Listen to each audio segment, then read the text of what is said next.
In first part, Mahran recalled for his grandchild the day he first met the mysterious man in the gambling center. Confident in his skills, Mahran accepted the man's challenge, betting on a seemingly casual ring. Despite winning the game, the man's strange warning about the cursed ring lingered in Mahran's mind. That night, strange events began to unfold at home.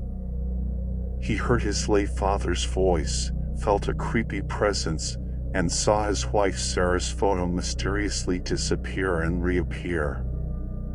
After pulling out the ring and dropping it into the water, he thought it was over, but that was the beginning of a terrifying nightmare. Now, listen to the rest of the story. I went to bed and lay down. I do not know what time it was in the middle of the night when I woke up to the sound of Sarah calling me. I sat up in bed and said, "Honey, you finally came." There was no reply, just the sound of dishes clattering from the kitchen. I called out louder, "Sarah, when did you come?" Again, there was no answer. I was confused and said, "You just come back. Do not tire yourself out. Come, let us sit and talk a bit." I heard her voice saying, "Mahran, I have work to do. It has not even been 2 days since I left, and look at how many dirty dishes you have made." I got up and went to the kitchen to apologize to her, but when I got there, I saw Sarah wearing a red dress, washing the dishes. Her back was to me. I went behind her, put my arms around her waist, and said, "Honey, do not tire yourself out. Leave the dishes, I missed you." Suddenly, Sarah turned toward me, and I saw her face slowly begin to change. It was becoming very scary, and I was backing away step by step. After a few seconds, she had completely transformed into a terrifying creature. I was so scared I felt like I was having a heart attack. I fell to the ground, crawling backward and dragging myself across the floor. I could hardly breathe. I got up and ran toward the door to the yard, but it was locked, and I could not find the key. I turned back toward the creature and saw it sitting on the sofa, looking at me with a sly smile. I was glued to the door, unable to move, as it stared at me. Suddenly, its eye color changed and turned completely black. Then, it attacked me with great speed, but at that moment I fainted from fear. When I regained consciousness, I found myself lying next to the door. I looked at my hand and saw the ring on my finger, but I was sure I had taken it off last time and that it had fallen into the pool. How was it now on my finger? No matter how much I tried, I could not take it off. I looked at the clock that showed 3 a.m. Suddenly, I remembered Sarah. I wanted to run away, but suddenly I heard a faint woman's voice saying, "I'm here, my dear." The fear gripped me again.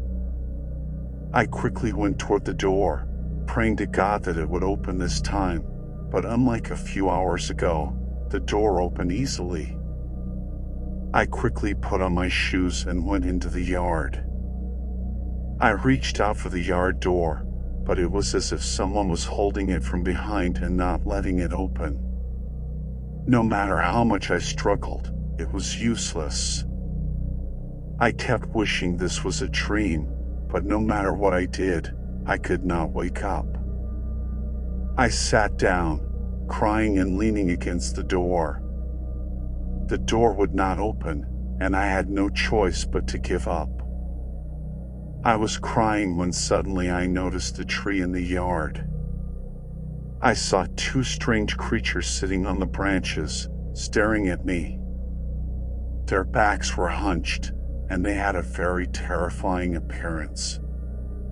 The sound of their scary laugh echoed through the yard. Suddenly, they jumped down from the tree. I was trembling with fear. I had no way to escape, and I saw my death as certain. Suddenly, one of them slowly approached and stood in front of me. It had a strange body and was hunched over. It had a truly horrifying appearance.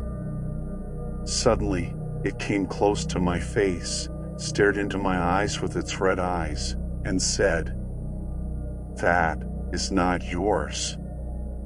Then suddenly, I felt a strong blow to my head, and I don't remember anything else. When I regained consciousness, I was in the hospital. Sarah, my son, and Sarah's father were standing over me. My head had been stitched and bandaged. My family thought a thief broke into the house and did this to me, and I didn't tell them anything. Although, I told Sarah everything later. I did not go to our house for a few days and went with Sarah to her father's house. A week later, as I was walking in the neighborhood, someone called out from behind me and said, "Hey, they are bothering you, aren't they?" I turned toward the voice and saw it was the same man from whom I had won the ring in the gamble. Without hesitation, I grabbed him by the collar and pushed him against the wall. I said, "What do you want from me? Why did you bring this trouble upon me?" He suddenly said, "I have no grudge against you. I do not even know you. I am not even a good gambler. I came to tell you the truth." I clenched my fist and said, "Hurry up, I am running out of patience." He said, "The truth is, one of those you think is your friend was so fed up with your arrogance that he gave me some money and told me to bet on that cursed ring with you. But after I lost, I regretted and warned you.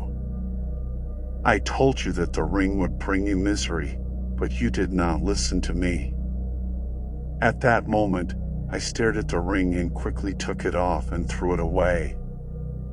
Interestingly, the ring that had not come off my finger all this time easily slipped off at that moment. I told the man, "I do not want to see you again."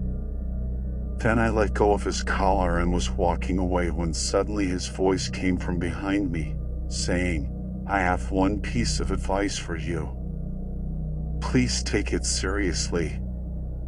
Do not gamble again because you have many enemies. Next time, you might get caught in a worse curse and even lose your life." I looked at him and continued on my way. After that, I never gambled again.